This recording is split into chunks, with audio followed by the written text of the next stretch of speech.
By paying monthly, which they feel is so convenient, what they don't realize is they're also paying a fee of over 9% more than if they were to pay annually. If you attach a telematics device and you drive very carefully, you can get discounts for how well you drive. I don't know if people know what skiing means. You think it means going downhill on snow. It also stands for spending the kids' inheritance. Not only are they encouraged to be socially connected, they can learn something and then go back home and show off to their family members. Hey, I know how to do Twitter. I know how I check you out on your Facebook. People we see don't have something set aside for modification, so I believe it's a big need as aging in place becomes the norm. If you think you're okay and you need to take Mom on a cruise of a lifetime, get it done. Get it done. From the Zoomerplex in historic Liberty Village, the Zoomer with Marissa Semkiw. Welcome to the Zoomer. I'm Marissa Semkiw. Today's show is all about unlocking the financial power you didn't know you had. With increased life expectancy, ever-inflating costs of living, and fewer workplace pensions, there has never been a more important time to know which sources of money you can rely on in retirement. For example, are you aware of all the government grants, tax deductions, and other benefits you may qualify for? How about the variety of discounts on public transportation, meals, or movies available to you? At the round table are experts in tax and estate planning, government benefit programs, and retail and reward programs with advice on how to save, stretch, and protect your assets in retirement. But before we dive in, let's tee up the topic. A recent report found that hundreds of thousands of Canadian seniors were not aware of the full range of benefits they were entitled to in retirement. In fact, nearly $1 billion in CPP, OAS, and GIS went unclaimed that year. Which begs the question, what other important benefits, credits, and opportunities are being missed? For example, did you know that Canadians 65 and older may qualify for a $10,000 tax credit to help with the cost of making their home more accessible? Did you also know that if you defer CPP to age 70, you get up to 42% more? How about the fact that many Canadian universities offer free tuition for seniors? So ask yourself, are you missing out on retirement savings opportunities? Because it sure pays to know your options. Mark Halpern, CEO of wealthinsurance.com, joins me now. Mark, great to see you. Thanks for being here. Thank you, Marissa. Now, the focus of your work is on estate planning, so talking about the stuff that people don't really like to talk about. How did you get into this, and why is it so important for our audience to plan for their estate? That's a great question. So I've been actually in professional practice for 30 years, but my real start was 45 years ago, and that's when my father, blessed memory, died of a heart attack at the age of 50. I was 11 at the time, was the youngest of 4 boys, and my mother had to go back to support our family. The reason was my father was a busy engineer, and unfortunately there wasn't a will in place, there wasn't much savings, and there was no life insurance. So fast forward, I see a lot of people, very successful business owners and retirees and wealthy families, and I would suggest 80% of the time they haven't really done the planning that they need to do. So we like to help people with estate planning or reducing taxes, or actually do a lot in the area of philanthropy as well. Now, we hear a lot about saving for retirement, but what we don't hear a lot about is how expensive tax is when we are finally retired. Yeah, so what we've noticed is a lot of people spend time investing. They don't spend time in planning, so they accumulate a lot of assets. They've actually never done the work to see, am I okay in retirement? Am I gonna be okay? What's my tax situation now? Assuming a bunch of things like inflation or buying a cottage or whatever, what's my tax gonna be down the road? And they might be sitting there with an estate of $5–10 million, but it's only gonna be worth, let's say, half of that to their children because of tax. So to go through that exercise, we can now take money that might be never spend money or that won't impact their lifestyle, and you can actually use that to preserve their estate for their family or for charity. So let's go through that a little bit. In a recent CARB survey, putting on my CARB hat just quickly, 40% of people felt that they were worried about outliving their money in retirement. 25% expressed expressed that they were concerned they wouldn't have enough money to pass down to their children, and 10% expressed concern that they wouldn't have money to give away to charitable causes. What would you say to that? Well, it's beautiful that those people are concerned about giving away money to charity. Listen, charity begins at home, right? We want to take care of our children and our grandchildren.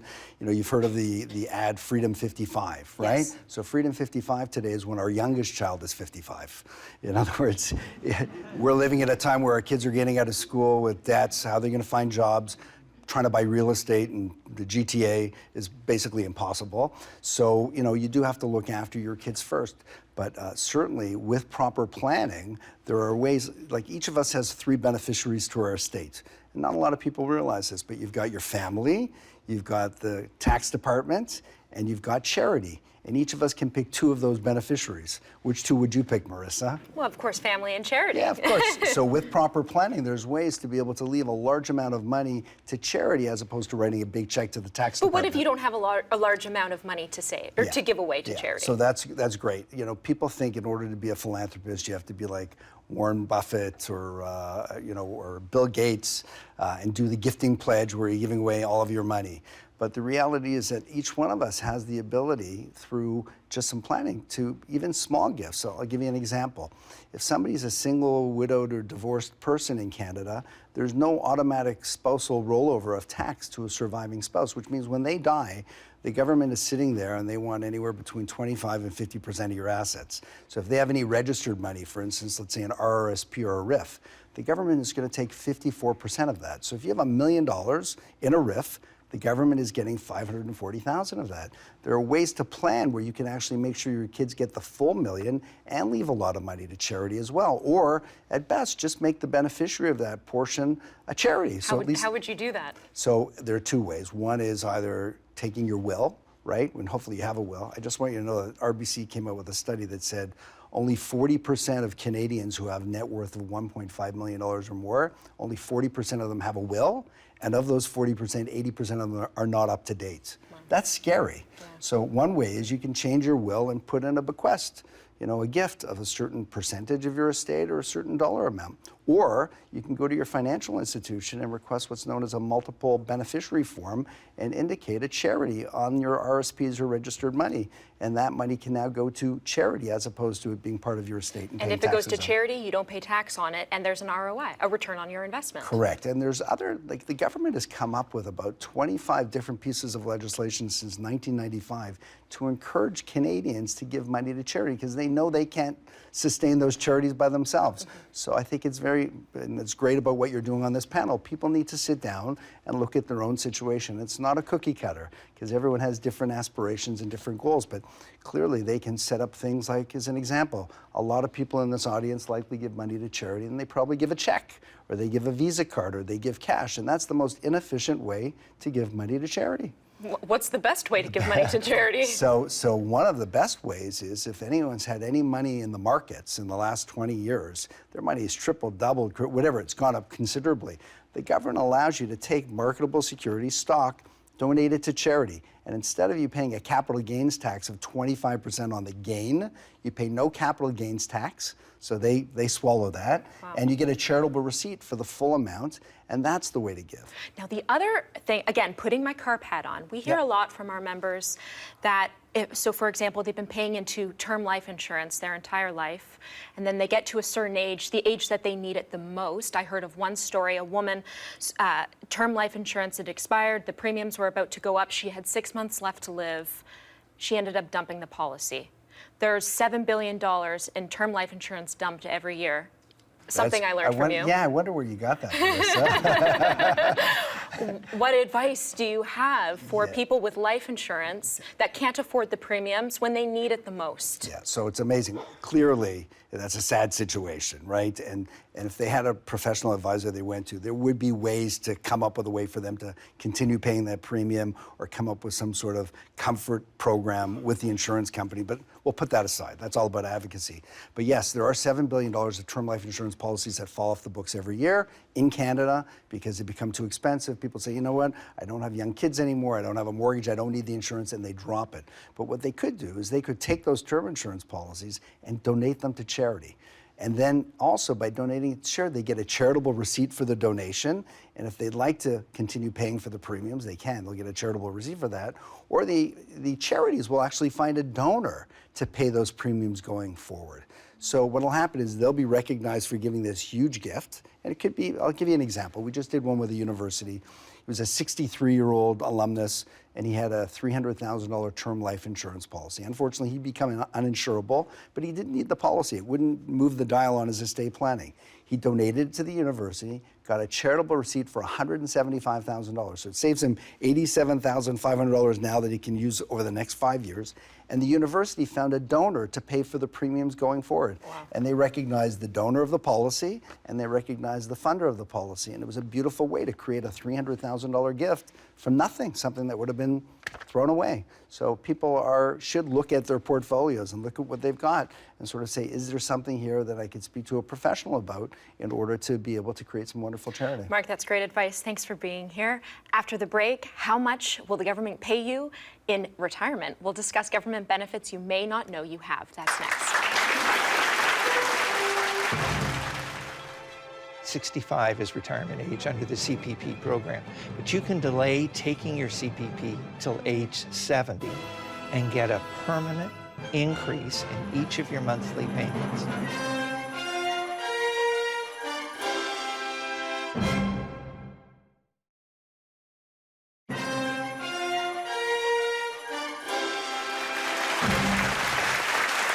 Welcome back. Canada's retirement system is often described as a three-legged stool made up of government benefits, workplace pensions, and private savings.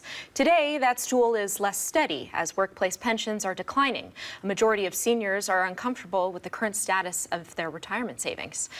In Canada, we have some key government programs: the Canada Pension Plan, Old Age Security, and the Guaranteed Income Supplement. These programs, however, only account for a portion of your pre-retirement income, which begs the question, are there other government grants, tax deductions, and benefits that Zoomers can tap into to support them in retirement? Daisy, why don't I start with you? From the Ontario level, what are some different grants, tax deductions, programs that the Ontario government offers for seniors? We have Well, I'm thinking just newly specifically introduced the dental plan. Yep. The special dental plan is going to come in. It has been just approved in the financial budget.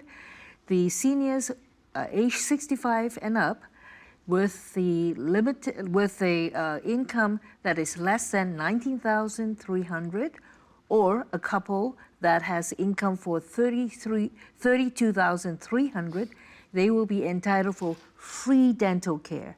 Go after the senior dental care program. It is going to come introduced, and it will be in end of late summer. Jim, what are some of the different programs that seniors can access from the federal government, for example, if they're looking to age in place, if they're looking to renovate their home? So universally, anything that they spend to renovate their home, whether it is a stair lift like we provide or any modification of the home, is the home accessibility tax credit from the federal government up to $10,000. They can apply to their federal tax, and they'll get benefit back from that. Regionally, the municipal governments, most of them in Ontario, do administer a Renovates program. So Peel renovates, York renovates, Toronto. Not all the municipalities have it, but most of them. That's been money channeled down through Canadian Mortgage and Housing. So it is not necessarily a renovation that has to be with accessibility, but it's upkeep of senior homes, which is quite important too. So there are those. Those are forgivable loans. So up to? I believe it's up. It depends on the region. It's $5,000 to $15,000, and as long as you remain in the home, you don't have to make any payments back. The third program in Ontario, which is a means-tested program, is administered through the Ontario March of Dimes, which is their home vehicle modification program. Again, it's a one-time grant, a lifetime grant for up to $15,000, forgivable, based off of renovation for basically life safety. But again, talking about estate planning is people don't necessarily, the people we see don't have something set aside for modification. So I believe it's a big need as aging in place becomes the norm. Even when we think about some of the federal programs that exist, Canada Pension Plan, there are even some little things you can do, Wallace. You could delay collecting CPP, for example. in theory, 65 is retirement age under the CPP program. But you can delay taking your CPP till age 70 and get a permanent increase in each of your monthly payments of 0.7% for every month of delay. So if you delayed all the way to 70, which is the maximum delay, you would increase your monthly CPP by 42%, and it's indexed. If you go early, and there's a lot of evidence that a lot of Canadians are going early at 60. If you go early at 60, there's a diminution of 0.6% per month. And it's interesting to me that almost 40% of the original claimants for CPP in any given year are 60 years old. And you have to ask, why is that? Because statistically, they're a good bet. I mean, there's a break-even point. If you delay taking CPP, there's a break-even point. If I go now, I have this money that I wouldn't have had. What's my break-even? For most Canadians, it's somewhere around 81, 82 years of age. Statistically, they're going to live that long. They'll make the break-even point. So a lot of Canadians that could or should defer don't. Why? Because they don't have they need the income from CPP. And so they forgo the benefit of a much enriched CPP benefit, enriched by 42% and indexed, if they could delay till 70. There is one important point, though, that I want to just jump in on, following up what you said about stair lifts and stuff, is that as we go forward into all these topics, what people should also think about is the interconnectivity of these savings. So it isn't just, I had an unplanned renovation needed because mom fell and broke her hip and now we're going to put her in our house and we need a stair lift, which is, I'm sure, your daily. But it's how that impacts all the other savings. So if mom can live with you and you're putting in a stair lift and getting it paid for by the feds, maybe I don't need that nursing home. Maybe other costs become lower. Maybe aging at home triggers other savings, the opportunity to pool resources, the opportunity to, the grocery bill becomes less if it's one family, even if it's more people, than if it's two separate purchases. So people need to take into account what is the cumulative effect of these savings and how does one spill into the other. And I predict that as people start to do that, the whole process of planning is going to change. Yeah. It'll just completely change. Mark, last word. Yeah, just, you know, retirement is, they say it's 3 phases. There's go-go, slow-go, and no-go. So we like to be the go-go guys, but there is going to be a need down the road for healthcare, in this case, long-term care. Let's say if somebody needs home care, facility care. It can range anywhere from $3,000 to $10,000 a month. It's a big number. So wealthy people don't have to worry about it, and very poor people don't have to worry about it because they're government sort of programs. But anybody in the middle does have to worry about that, and that comes up with planning. And there are different strategies, such as long-term care insurance that people could use, or using reverse mortgages, or having your adult children fund those programs, because ultimately they're going to be the ones who have to pay the freight down the road. And I know lots of nice mothers, they want to leave money for their kids, and that's a way for them not to have to spend it all, so at least there's something left over for their children. But it comes down to sitting and doing the planning. But the largest unfunded debt, I feel, in the industrial world is just this whole aging tsunami. Definitely, absolutely. That's good advice. All right, well, when we come back, retail and rewards programs exclusive to Zoomers. Don't go away.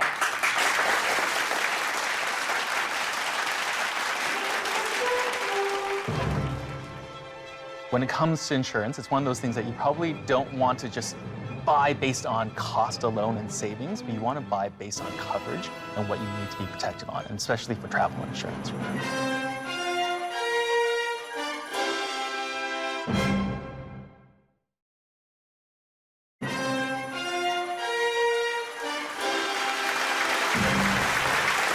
Welcome back. One of the best ways to stretch your dollar in retirement is to take advantage of seniors' discounts on offer. CARP is launching a whole new suite of benefits with a new partner at the end of the year, including a CARP loyalty reward program to supercharge our existing benefits platform. For more information on that or how to join, you can visit carp.ca. Now, Tony, one of the biggest challenges with seniors' discounts is just even look, where do you look? I mean, you really need to sweat the details. People don't know what they're eligible for. So when it comes to travel, what advice do you have? You know, while we talk about stretching your dollars and travel is such great luxury, the one thing I would say is not a luxury when it goes to travel is making sure you're protected and you have your right travel insurance, because the last thing you want is something to happen and it can cost you a lot of money for that unforeseen event. You know, I want to be clear that when it comes to insurance, it's one of those things that you probably don't want to just buy based on cost alone and savings, but you want to buy based on coverage and what you need to be protected on, and especially for travel insurance, right? Yeah, could I just chime in? This is not my expertise, but I have experience. Travel doesn't need to be that far from home. I came on the GO train this morning. That's the good news. Because I'm an old guy, my fare was half, $5.92. Now, the bad news is I got soaked getting here but, from the GO station. The second thing is that we find when we travel, always ask for seniors discounts abroad. So, for example, in Oslo, I know you can get into all of the museums as a senior. Renfrey, the Spanish rail line, offers seniors discounts. You have to produce your pasporto to prove you're 65. But always ask. It's always good to ask, even apart from the purchase at home.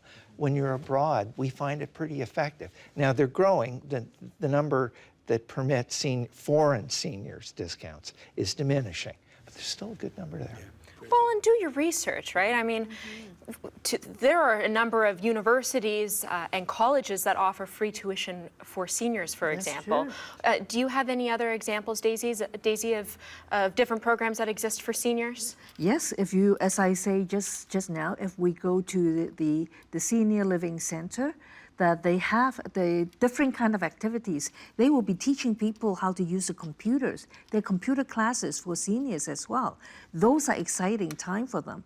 Not only are they encouraged to be socially connected, they can learn something and then go back home and show off to their family members. Hey, I know how to do Twitter.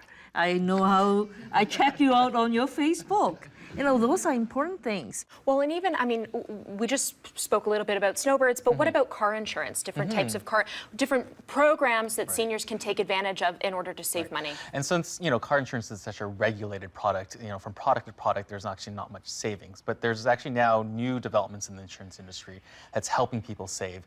One of them is through behavior. So if you attach a telematics device and you drive very carefully, you can get discounts for how well you drive. The other is usage, so how much you use your insurance or how much you use your car. So CAA actually has a usage-based insurance product. You pay at every 1,000 kilometers. So, you know, you're not commuting anymore, you're just using your cars for appointments or visiting your kids. You can save money by not having to pay your insurance every month because you're only using it by usage. And the second of all is, you know, remember that you're part of different organizations. CARP is a great example, CAA as well. You can get membership discounts from insurance through those programs. So look into those benefits when you're into it. You can also save money. CARP has a plan, others do too, on gas itself as your driver. It's very interesting that the Zoomers as a group drive more, bigger percent, Zoomers and seniors still.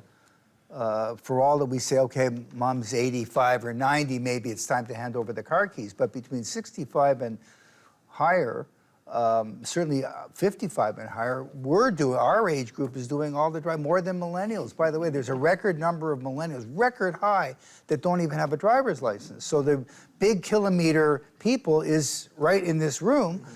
You can save money at the pump. There are discount programs when you buy your gas. So look for those savings, because that's just an easy opportunity to save on what you're already doing. What? Just on cars and travel, you know, as we age, and even if we're in the fast lane of retirement, it's a good time to ask the question, do I still need 2 cars? Because the savings can be huge if you say, you know what, our lifestyle is such that we can do 1 car plus Uber, public transit, GO train. And it's really worth the time to sit down and run a few basic numbers. It can make a huge change over 20 years. Yeah, I Huge believe number. that. All right, well, we need to take a short break. There's more on the other side. Stay tuned.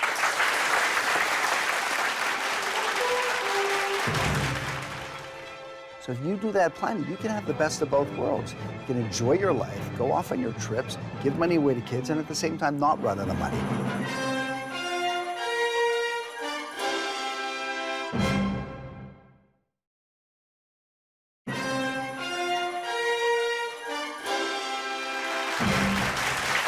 Welcome back. We've been discussing the various ways to save, stretch, and protect our financial assets through tax and estate planning, taking advantage of government benefits and seniors' discounts. But what are some other ways that we can support Canadians as they age? Mark, I'm looking at you. You know, what have we missed? What are some other ways that Zoomers can protect themselves as they head into their retirement or while in retirement? Yeah, so first and foremost is they've got to have an estate directory. That's like first and foremost, like where is everything? You know, bank accounts, digital passwords. We have a free estate directory at our website that we make available at wealthinsurance.com. But that's, you know, there's millions and millions of dollars in the Bank of Canada of unclaimed bank accounts that have been dormant. And you can go online and put in your name, and we found money for clients that had no idea they'd moved or whatever. That would be one thing. Another thing that I think is very good is if anybody does have life insurance right now, let's say they have term life insurance or even permanent life insurance, by paying monthly, which they feel is so convenient, what they don't realize is they're also paying a fee of over 9% more than if they were to pay annually. The insurance companies are making a lot of money from all of these policyholders who are paying monthly, and you're actually paying an extra month's premium for the benefit of paying monthly. So go back and check, and that's a big number, 9% versus, you know, a line of credit at 4%, for instance. That's staggering. Yeah. I know that on my term life insurance policy, we definitely pay monthly. Marissa, you are paying an extra month's premium for the benefit of that, so make that change. The other thing I just wanted to say is if people are in a situation where they are collecting CPP, and let's say they don't need it, even though we've talked about, you know, needing it, but let's say they don't need it. They're taxed on it, it's reinvested and taxed again.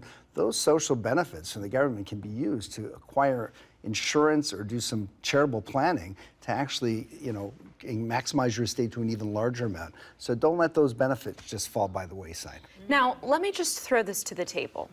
How important, I know we've just had a whole discussion about saving, but why not just throw caution to the wind and spend our money and enjoy life?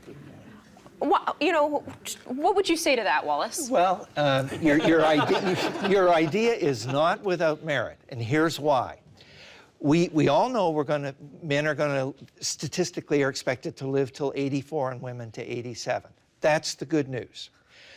That's a quantity answer. The issue is quality. We need some indicator of quantity and quality of remaining life. And it's really interesting. Hamilton McMaster down the road has developed this utility index, which looks at sight, hearing, vision, dexterity, mobility, and pain. And they've developed this, and it's a self-assessment. And they've concluded that caliber of life against those criteria starts to diminish at around 71. If that's true, if that's really reflective of where we are, and I'm going to live till 84, that means I've got a long time where my functionality, my daily functionality is impaired. So, I'm an accountant, and I know what it means to save and invest. That said, if you think you're okay and you need to take mom on a cruise of a lifetime, get it done. Get it done. I have clients who were of good Scots savings heritage who did not do that, and my heart aches for them. Right. There's a couple of aspects here. I'll go really quickly. Number one is we've all got to keep in mind the sheer size of this age group. It used to be, let's help seniors, like everybody's the same. Okay, there are 16 million, 16 million people in Canada over the age of 45. It's the largest group. It's the first time in our history we have more people over the age of 60 than under the age of 14. The fastest growing age group in percentage terms, everybody ready? Centenarians. There will be 3.2 million people on the planet Earth 10 years from now who are 100 plus. And there will be 19 million by the end of the century. With that larger group, surprise, surprise, one size does not fit all. And you're going to find different behaviors, different attitudes, different life expectancies. So that's the first thing. Second thing is that there is a subgroup, it's a big one, that is into that philosophy. I don't know if people know what skiing means. You think it means going downhill on snow. It also stands for spending the kids' inheritance. And there are bumper stickers that you can buy and put on your car. Round of applause. And basically, it's really your dad said, look, I was a good parent when you were children. I provided well when I paid for college. My time now, thank you very much. And I hope I die broke, and I hope that the check I leave behind, to the funeral director bounces. And there are people, now I'm not recommending this, but I'm saying the number of people who feel that way is a big number. Why? Because the total group is such a big number. So let's just get ready for lots of different solutions. Your Scott's savings friends, but also your spend, who cares? Both groups are going to be pretty big. But, you know, as we talked about earlier, Mark, 40% are really concerned about outliving their savings. So where do you find that balance? Well, getting back to the Scots, the savers, and wanting to blow your money, I don't think either of them are a contradiction. I think you can have both. I really do. You know, I've sat down with some clients who, again, they were squirreling away their money all their life, and then you sort of do the planning, and suddenly the wife or the husband realize, we're okay. Wow, I can travel. I can give some money to my kids. I did not know that. They were always thinking of themselves as poor, as they were going to run out of money. So if you do that planning, you can have the best of both worlds. You can enjoy your life, go off on your trips, give money away to kids, and at the same time not run out of money. And there are a whole bunch of other strategies as well to guarantee income. So you can give away money or use it, but at least to have money left over. It could be insurance, it could be annuities. It really is something that needs people's attention. Jim, do you have anything to contribute to this? I'm making mental notes because my kids are going into university this fall, so I'm sort of at the back end. But moving forward, skiing is a good acronym. Thank you, David. That's great. Yes, Mark. I just wanted to fit. I had a fellow who I knew who he had a big tax problem. He had about a $3 million tax bill. And he wanted to do something with that tax and give it away to charity. And we worked on it for quite some time. Unfortunately, just a few months ago, I contacted him, and he said that he was in the hospital, he'd had a heart attack. And then the week later, I was at his funeral. He was never married, no children. It was a very small gathering. I was wearing these shoes when I helped to sort of do the funeral as well. And I felt very bad that, $3 million was going to the government. He could have made such a big impact in Canada and left a real legacy for himself. So my advice to people is don't ignore this, Put the time in, make the commitment, and there's just too much riding on the line to let this go. Definitely. Well, there's more after the break. Don't go away.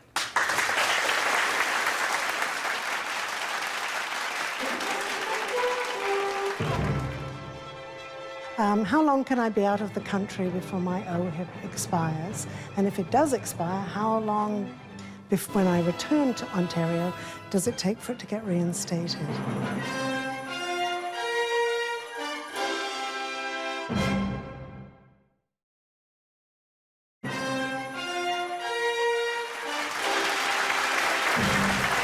Welcome back. It's that time in the show when we hear questions from the audience. So we're going to start with Carolyn.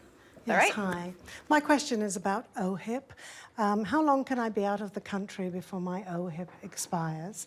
And if it does expire, how long, when I return to Ontario, does it take for it to get reinstated?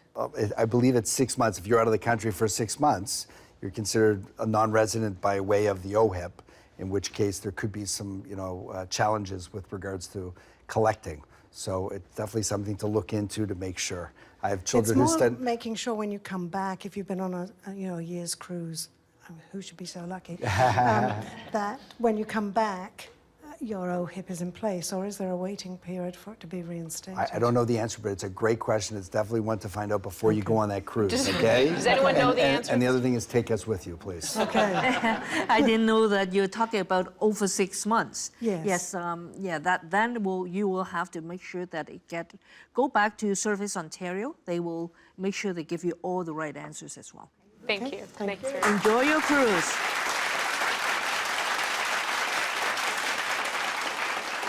Welcome to the roundtable. What's your name? Colin Robinson. Nice to meet you. What's your Thank you. question? My question and concern is OAS, old age security. I think nothing seems to have been done over a long period of time. It is inadequate and insufficient for seniors to sustain a reasonably lifestyle or comfortable lifestyle. What is the government doing about it? What are they prepared to do about it in terms of increasing it? The OAS benefit currently is just over $600 a month, $601.65, I think, for the last quarter. And it's adjusted for inflation quarterly. CPP is adjusted annually, but OAS is adjusted quarterly. And if you have very low income, there is no clawback. Now, OAS is income tested. So once you have income of a number like $75,000, and that too is indexed, so it changes year to year, you have no OAS. The government, the federal government, is actually going in the other direction. They're going to increase the age for eligibility from 65 to 67 over, start the car, Louis.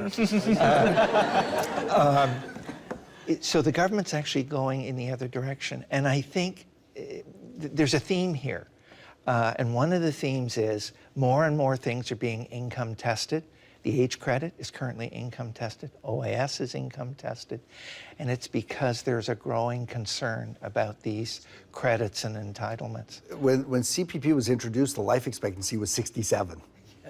That's, so imagine how, as far as an unfunded debt, it's just gotten out of hand. So, we can't rely on the government, absolutely. Like they're, doing the best they can, but just healthcare costs, education, it's just not sustainable.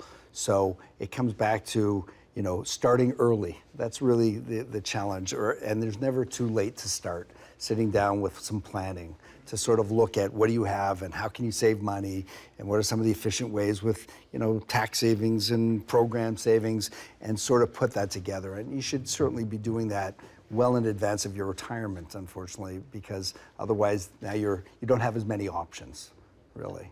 All right, well, thank you for your question. When we come back, some final thoughts.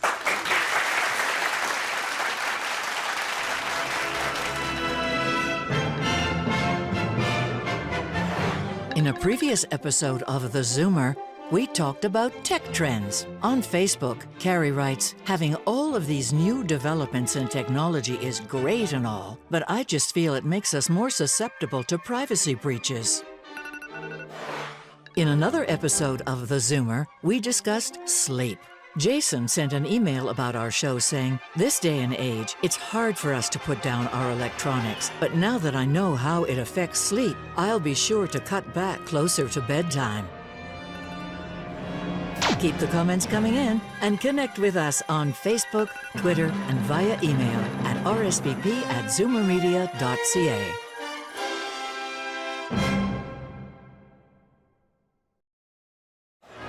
Don't forget, for free tickets to the show, go to www.universe.com and search Zoomer Media, and log on to www.thezoomertv.com for full episodes and more.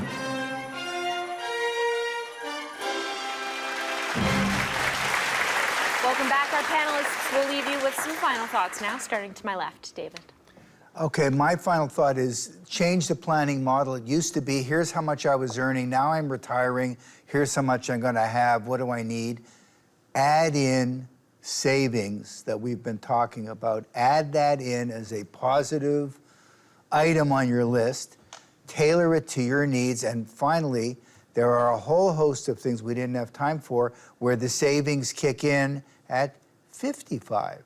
Such as most fast food restaurants. So if you want to, the money's there, but you got to work and get it, but go out and get it. One last thought for me would be, planning is not a one-time event, tools down.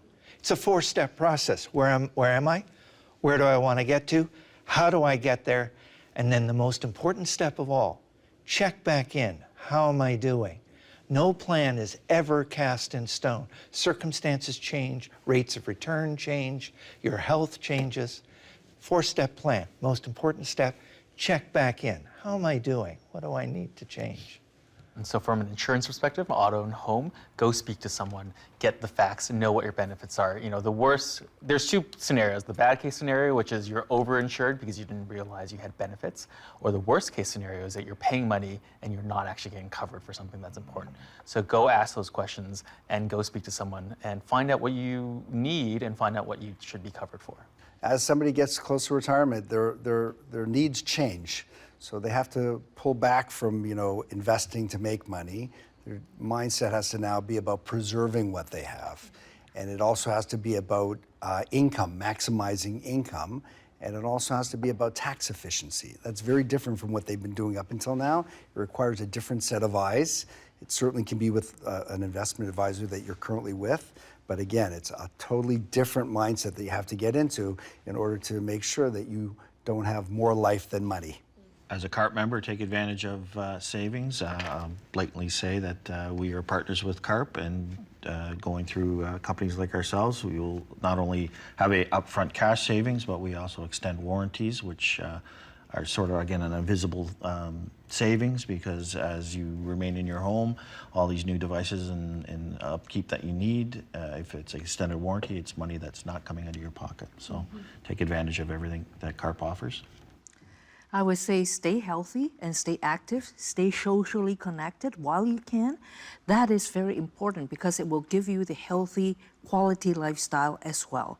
And one thing that the government, when we're doing that strategic planning, we also like to assess some of the professionals, the business people, they run the business for their life.